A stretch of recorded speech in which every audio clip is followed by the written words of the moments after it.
সাংবাদিক বন্ধুগণ, সকলকে আমাদের আহ্বানে এখানে কাভারেজের জন্য এসেছেন, সকলকে অভিনন্দন জানাই। গতকালকে 6ই মার্চ আমাদের ত্রিপুরা রাজ্য গণমুক্তি পরিষদের কেন্দ্রীয় কমিটির সভা হয়। সভাতে দেশ বিদেশ এবং রাজ্যে রাজনৈতিক পরিস্থিতির উপর বিস্তারিত আলোচনা করে আমরা আমাদের অভিমত ব্যক্ত করি এবং এই সময়ে আমাদের কি প্রোগ্রাম থাকবে, এর আগের কেন্দ্রীয় কমিটির মিটিংয়ে আমরা কি সিদ্ধান্ত নিয়েছিলাম তার কতটুকু আমরা বাস্তবায়িত করতে পেরেছি, এগুলো নিয়ে একটা ওয়ার্ক রিপোর্ট আমরা এই সভাতে আলোচনার জন্য রাখি। সর্বসম্মতিক্রমে এই রাজনৈতিক রিপোর্ট এবং ওয়ার্ক রিপোর্ট যেটা গৃহীত হয়েছে সেটা লিখিত আকারে আপনাদের কাছে রেখেছি। এটার উপর আমাদের জেনারেল সেক্রেটারি এখন সংক্ষেপে বক্তব্য রাখবেন। বিস্তারিত বলার সুযোগ আছে বলে আমি মনে করছি না। আলোচনা ক্রমে আমাদের সামনে যে লোকসভা নির্বাচন আসছে, এই নির্বাচনে আমাদের সংগঠন বিজেপিকে পরাস্ত করবার জন্য সমস্ত শক্তি নিয়োগ করবার জন্য আমরা আহ্বান জানিয়েছি রাজ্যবাসীকে। বিজেপি বিরোধী ভোট যাতে আমরা সংহত করতে পারি এবং বিজেপিকে পরাস্ত করবার জন্য যাতে আমরা সর্বশক্তি নিয়ে যাতে চাপিয়ে পড়তে পারি। যেহেতু এই সময়টার মধ্যে আমরা লক্ষ্য করলাম যে রাজ্যে বিজেপি আইপিএফটি আজকে নতুন করে ত্রিপুরা মথাও যুক্ত হয়েছে, যদিও ত্রিপুরা মথাকে যুক্ত করে কিছু বলবার নেই, তবে আমরা লক্ষ্য করলাম যে এখনো এই যে আমাদের গত সিসি মিটিংয়ের পর এই সিসি মিটিং পর্যন্ত রিপোর্টে যেটা উঠে এসছে, এটা হচ্ছে এখনো রাজ্যে মানে ভয়ঙ্কর ধরনের খাদ্যের যে সমস্যা এটা আরো তীব্র হচ্ছে এবং গ্রামীণ যে বাজারগুলো এখন হাহাকার অবস্থা চলছে। এখন মানুষ সরকারের একার কাজ তো নেই, যা পূজার আগে যা কাজ হয়েছে 6 মাস অতিক্রান্ত হয়ে যাচ্ছে, এখনো পূজার আগে যে কাজ হয়েছে তা ছিটে ফুটে আরও বেশিরভাগ এলাকাতেই সেখানে সঠিক পেমেন্ট পাওয়া যায়নি, পেমেন্ট হয় নাই এবং এখন প্রায় 6 মাস অতিক্রান্ত হয়েছে, নতুন করে কাজ এখনো সেই জায়গাগুলিতে কাজ নেই, বিশেষ করে উপজাতি এলাকায়, এডিসি এলাকায়। এবং মানুষ বিকল্প হিসেবে এখন কিছুই খুঁজে পাচ্ছে না কর্মসংস্থানের জন্য। আপনার পরিত্যক্ত রাস্তার ইট তুলে, সরাল থেকে পাথর তুলে ভেঙে বিক্রি করে কোনো জায়গায় জীবিকা নির্বাহ করতে হচ্ছে। জুনিয়ারা বিশেষ করে অর্জুন ফুল একটা সময়ে সাংঘাতিক চাহিদা ছিল, কেজিতে 30 থেকে 40 টাকা বিক্রি হতো, এখন 8 থেকে 10 টাকাতেও সেখানে বিক্রি করা যাচ্ছে না। একটা মানে ভয়ঙ্কর একটা অবস্থা, মানে হাহাকার অবস্থা চলছে। কাজে এটা এইরকমভাবে তো চলতে পারে না। তা এবং সামনে আসছে এখন নির্বাচন যেহেতু ঘোষণা হয়ে গেল, পরে নতুন করে কাজ দেওয়া যাবে না, আরও ভয়ঙ্কর পরিস্থিতি সেখানে তৈরি হবে, প্রচণ্ড আকাল সেখানে চলবে এবং রাজ্যে বিজেপি আইপিএফটি জোট সরকার আসলে এইগুলিতে কোনো ধরনের নজরই দিচ্ছে না। এখন আমরা লক্ষ্য করলাম সেখানে এগুলি লক্ষ্য না রেখে ইলেকশনটাকে সামনে রেখে কীভাবে বিভাজন তৈরি করা যায় এই জায়গাটার উপরে জোর দেওয়ার চেষ্টা করছে। এখন নতুন করে সিআইটিকে তুলছে, ইউসিসি সেখানে উপস্থিত করবার চেষ্টা করছে। আপনার কি বলবো, যে ফরেস্ট কনজারভেশন অ্যাক্ট যেটা পাট্টার অধিকার পেয়েছিল এগুলি কেড়ে নেওয়ার চেষ্টা হচ্ছে। এখন এই করে আসলে নতুন করে মেরুকরণ তৈরি করে বিভাজনের রাজনীতি করবার সেখানে চেষ্টা হচ্ছে। এছাড়া আমরা যেখানে আলোচনা করেছি, আলোচনা যেটা হয়েছে এই যে দুম্বুর যে বান, এটা 71-72 সালে দুম্বুর বান হয়েছে।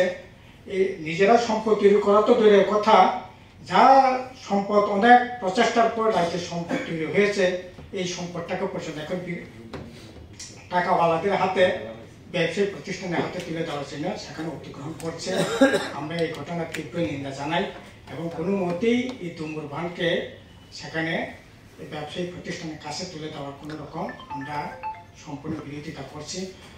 সেখানে শুধু ধূম্রপান নয়, এই যে খুমলঙ্গে আপনার লকহাট খুমলং পার্ক, আপনারা সকলেই জানেন এই পার্ক আমাদের রাজ্যে একটা বিশেষ, এই যে ট্যুরিজমের জন্য একটা বিশেষ জায়গা দখল করে আছে, বামফ্রন্ট আমলেই সেটা হয়েছিল। সেখানে লকহাট হয়েছে, এই লকহাটটা পর্যন্ত এখন গুজরাটে একটা কোম্পানির হাতে তুলে দেওয়ার ব্যবস্থা সেখানে হচ্ছে। আপনারা জানেন জম্পু হিলে সেখানে অনেক ট্যুরিজমরা যায়, সেখানে এডিসি থেকে একটা ডাক বাংলা করে তোলা হয়েছিল, রাজ্য সরকার থেকে আগেই ছিল। এখন সেখানে জায়গার সংকলন হয় না, তার জন্য আমরা এডিসি থেকে একটা ডাক বাংলা সেখানে গড়ে তোলা হয়েছিল।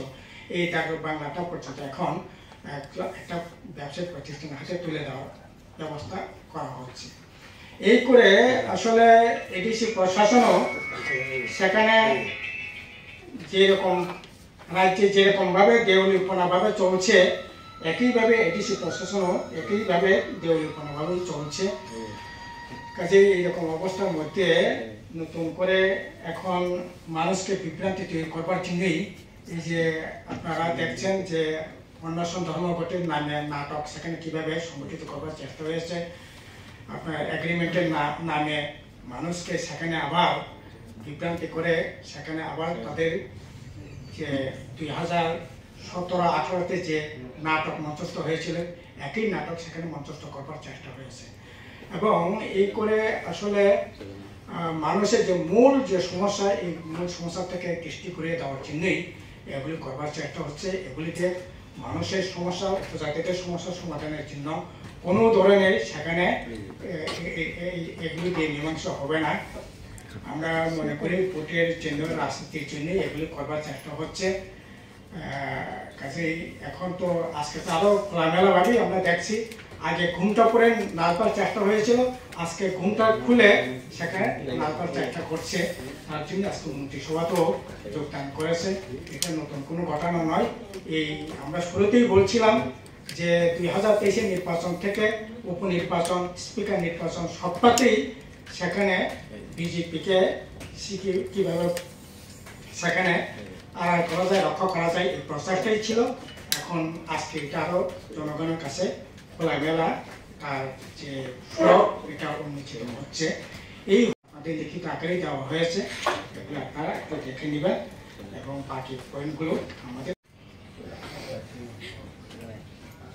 বিজেপি যতক্ষণ ক্ষমতায় থাকবে কেন্দ্রে এবং রাজ্যে, যতদিন থাকবে ক্ষমতায় ততদিন এই দেশের গরিব মানুষ, বিশেষ করে আদিবাসী সম্প্রদায়ের অধিকার পাবার কোনো সুযোগ নাই। যে অধিকারগুলি ছিল সেগুলি এই সরকার প্রতিষ্ঠিত হবার পর, কেন্দ্রে বসার পর একের পর এক হরণ করা হয়েছে। কিরকম? প্রথমত বিজেপির যে ভাবনা, যে ভাবনার বাস্তবায়নের জন্য প্রায় 100 বছর ধরে বিজেপি এবং তার যে প্রধান যে আদর্শ RSS, তাদের যে প্রচেষ্টা ভারতবর্ষ হবে একটা নেশন স্টেট, জাতি রাষ্ট্র, যে কারণে রাষ্ট্রবাদী, হিন্দু এক জাতি এবং হিন্দু রাষ্ট্র হবে, এক দেশ এক জাতি এক নীতি এক ভাষা। সেখানে ভারতবর্ষ হলো বহুভাষী, বহু জাতি, বহু ধর্মের দেশ। শত পুষ্প প্রস্ফুটিত হোক একটা বাগানে, ইউনিটি ইন ডাইভার্সিটি, এটাই হলো আইডিয়া অফ ইন্ডিয়া বা ভারতবর্ষের জাতীয় মুক্তি আন্দোলনের এটাই হলো আইডিয়া, আকাঙ্ক্ষা। এবং সেভাবেই আজকে ভারতবর্ষের বিভিন্ন জাতি গোষ্ঠীর মানুষ একত্রে আমরা আছি। এবং এখানে আদিবাসীদের যে ভাবনা, আকাঙ্ক্ষা, এটা শুধু ত্রিপুরার আদিবাসী না, সারা ভারতবর্ষের আদিবাসী শুধু সারা ভারতবর্ষ না, সারা পৃথিবীর আদিবাসী, তাদের আকাঙ্ক্ষা হলো নিজেদের আর্থসামাজিক উন্নয়নের সঙ্গে জাতিসত্তার বিকাশ ঘটিয়ে একটা উন্নত পূর্ণাঙ্গ জাতি যেরকম হলে হয় সেরকম ভাবে নিজেদের আত্মপ্রতিষ্ঠা করা, পূর্ণাঙ্গ জাতিতে পরিণত হওয়ার আকাঙ্ক্ষা। এইটার সঙ্গে বিজেপির এক জাতি গঠনের যে মূল ভাবনা, সেটা কোনো মিল নেই, পরস্পর এটা হলো মৌলিক কন্ট্রাডিকশন এখানে আছে, যার কোনো মীমাংসা নেই। সুতরাং এই বিজেপি থাকলে কোন রকম ভাবে আদিবাসীদের বা ট্রাইবেলদের বা ইন্ডিজিনাস পিপলদের অধিকার রক্ষা, অধিকার পাওয়ার কোন সুযোগ নেই, বরং হরণ হচ্ছে। আজকে প্রাইভেটাইজেশন মিনস ডি রিজার্ভেশন, আর রিজার্ভেশন চাকরির ক্ষেত্রে যেটা ছিল, শিক্ষার ক্ষেত্রে যেটা ছিল, সেগুলোকে প্রাইভেট করে দেওয়ার মানেই হলো আর রিজার্ভেশনের সুযোগটা হইল না। তার সঙ্গে ফরেস্ট রাইট অ্যাক্ট, সেগুলা আজকে সংশোধন করে, যেটা ইউপিএ সরকারের সময় হয়েছিল, ট্রাইবেলদের বনাঞ্চলে অধিকার পাওয়ার, ফরেস্ট পাট্টা পাওয়ার, সেটাকে বাতিল করে দেওয়া হলো, শিথিল করে দেওয়া হলো। এবং সিক্স শিডিউল, আজকে সিক্স শিডিউল ভারতবর্ষের আদিবাসীদের রক্ষার জন্য এটা খুবই কার্যকরী ব্যবস্থা। সেই কারণে অরুণাচল প্রদেশ, আপনারা নিশ্চয়ই জানেন, অরুণাচল প্রদেশ আজকে বিজেপি সরকার, সেখানে সরকারি পার্টি এবং বিরোধী দল সবাই মিলে বিধানসভায় এবং মন্ত্রিসভায় সিদ্ধান্ত গ্রহণ করে প্রস্তাব পাঠিয়েছে কেন্দ্র সরকারের কাছে, অরুণাচল প্রদেশেও যাতে সিক্স শিডিউল চালু করা হয়। এই কাশ্মীরে লাদাখকে যখন আলাদা করা হলো, তখন বিজেপি, ওইখানকার বিজেপি এবং সব দল, দলমত নির্বিশেষে সবাই একত্রিত হয়ে ওইখানেও দাবি উঠেছে লাদাখে যেন সিক্স শিডিউল চালু করা হয় ত্রিপুরার মতো। কিন্তু বিজেপি বা কেন্দ্রীয় সরকার কর্ণপাত করে। এমনকি আজকে যেটা আমাদের লক্ষ্য রাখার, এখানে আমাদের রাজ্যে আমরা যত জানি 14 লক্ষের মতন ট্রাইবেল বা আদিবাসী জনসংখ্যা। আমাদের প্রধানমন্ত্রী, মাননীয় প্রধানমন্ত্রীজি এবং স্বরাষ্ট্রমন্ত্রীজির যে রাজ্য গুজরাট, সেখানে কিন্তু 1 কোটি প্রায় 100 লক্ষ ট্রাইবেল আছে। সেই ট্রাইবেলদের জন্য এখনো এডিসিও হয় নাই। এটা কেন হচ্ছে? বিজেপির ভাবনা হলো ট্রাইবেলদের অস্তিত্ব বিলুপ্ত করে দিয়ে তাদেরকে অ্যাসিমিলেট করতে হবে, হিন্দু বানাতে হবে, হিন্দি শিখাতে হবে, হিন্দি, হিন্দু, হিন্দুস্তান।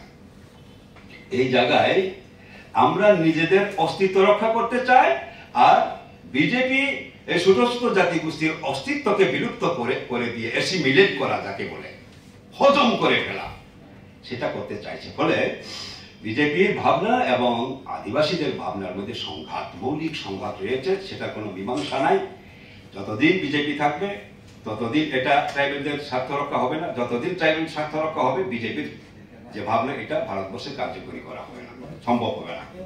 এইরকম একটা অবস্থায় কোন রকম ভাবে ট্রাইবেল স্বার্থ রক্ষা করতে পারে না। সেই কারণে আজকে ত্রিপুরা রাজ্যেও আমরা লক্ষ্য করছি, এই এডিসি যেটা 40 বছর আগে বামফ্রন্ট সরকার থাকার সময়ে চালু হয়েছে সিক্স শিডিউল, তার যে অটোনমি, স্বশাসনের যে ক্ষমতা, সেগুলো হরণ করা হচ্ছে।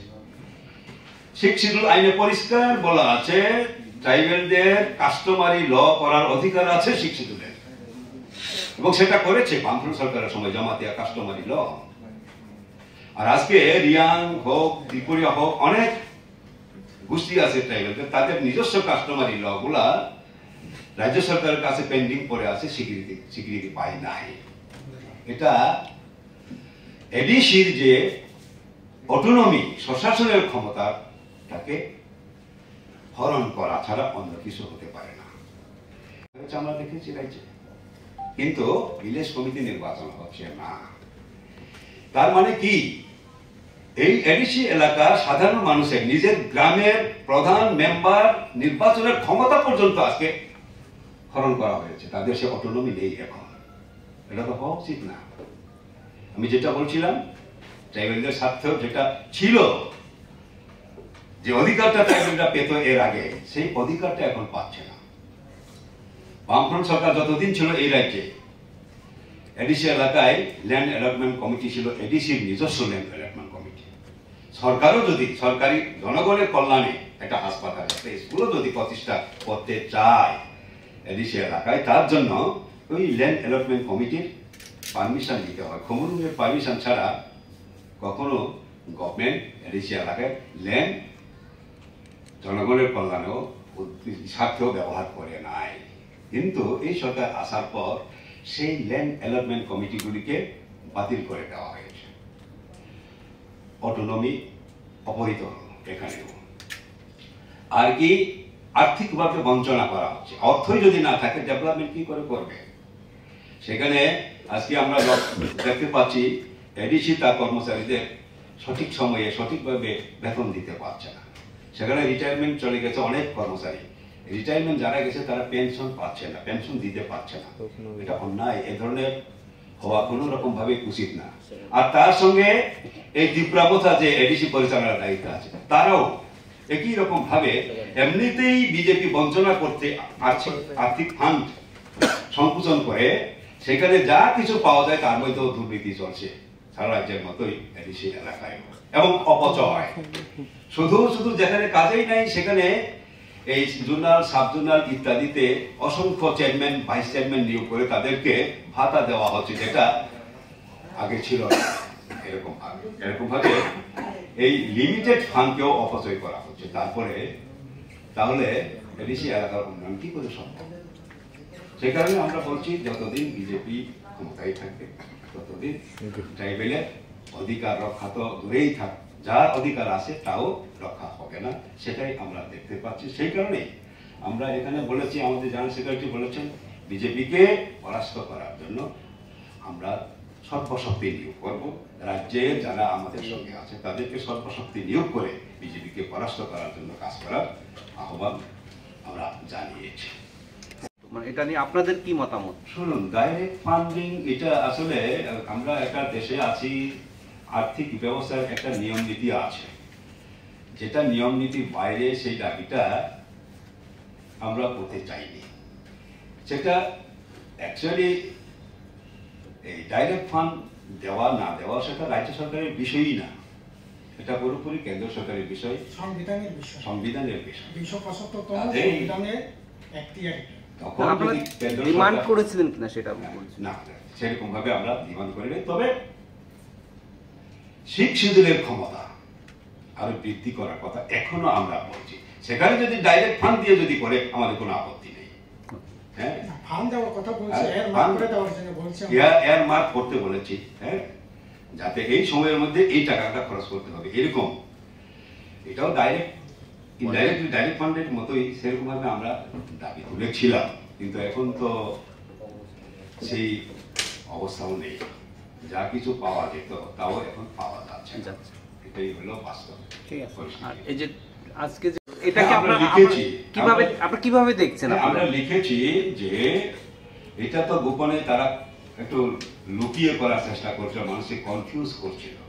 আসলে ত্রিপুরা মাথার জন্ম হলো যখন সিএবির বিরুদ্ধে আন্দোলন হয়, জিরানিয়াতে গোলাগুলি হয়, তখন এই পৈলা জাতি পার্টি বলে বিজেপির সিএএ আন্দোলন, মানে সিএএ আইন করার বিরুদ্ধে, বিজেপির বিরুদ্ধে লড়াই করার জন্য এই ত্রিপুরা মাথার উৎপত্তি হয়েছিল। এখন সিএএ তো এখন আছে, তাহলে যে সিএএ করেছে, যারা গুলি করেছিল তাদের সঙ্গে কি করে গেল তারা? তারপরে জনগণের সঙ্গে তারা বিশ্বাসঘাতকতা করেছে, এবং এটা করবে আমরা আগেই জানি। হ্যাঁ, কারণ জনগণ বিজেপি বিরোধী, ঠিক তাদের জনগণ, কিন্তু নেতারা তো বিজেপি মুখী। তখনই আমরা বলেছি মানুষের ক্রোধকে ডাইভার্ট করে যাতে এখানকার গণতান্ত্রিক আন্দোলন শক্তিশালী না হতে পারে, সেই কারণে এটা জন্ম দেওয়া হয়েছিল। এবং আমরা যা বলেছিলাম তাই হয়েছে। এই যে জনগণের সামনে যে কথা তারা বলেছিলেন, গ্রেটার ত্রিপুরাল্যান্ড, তাদের চুক্তিতে এটা এই শব্দটাও নেই, কনস্টিটিউশনাল সলিউশন নেই, কবে নাগাদ হবে তাও নেই। এটা বলার চেষ্টা হয়েছে ল্যাঙ্গুয়েজ, ল্যান্ড রাইট, এগুলো নিয়ে। এগুলো তো আগেই আছে, এডিসিতে সব রাইট আছে, কিন্তু বাট আমরা আমাদের প্র্যাকটিক্যাল অভিজ্ঞতা থেকে বলছি ওই যেটা এডিসিতে আছে এটা সাফিসিয়েন্ট না, আর একটু দেওয়া দরকার, সেটা বলছে, কিন্তু কিছুই নেই এখানে। সাইন হয়েছে, হ্যাঁ? যেটা সাইন হয়েছে সাইন হয়েছে সেখানে কিছুই আমাদের না। সে কারণে আমরা বলছি এটাকে অবহিত করেছি। তীব্রমতা যে বিভ্রান্ত করেছিল এতদিন, যেটা একসময় টিউজেস করেছিল, যখন তারা জোট সরকার গঠন করলো তখন টিউজেস হারিয়ে যায়। আইপিএফটি ত্রিপুরানদের নামে আন্দোলন করে যখন বিজেপির সঙ্গে সরকার গঠন করলো, দেখা গেছে শেষ পর্যন্ত আইপিএফ এর অস্তিত্বই প্রায় বিলীন হয়ে গেছে। এখন তারা সরকারের কাছে এটাও শেষ হয়ে যাওয়ার সিদ্ধান্ত নিয়েছে তারা, এবং সেই কারণে আমরা বলেছি এটা তীব্রমথা নাটকের জবনিকা পাঠ, এই ইয়েটা চুক্তিটা বা গভর্নমেন্টে অংশগ্রহণ করা। এটা সবটাই ছিল সাজানো নাটক। আমাদের নেমেটিভ দেওয়া লাগে এবার কেন কোনটাতে পারলে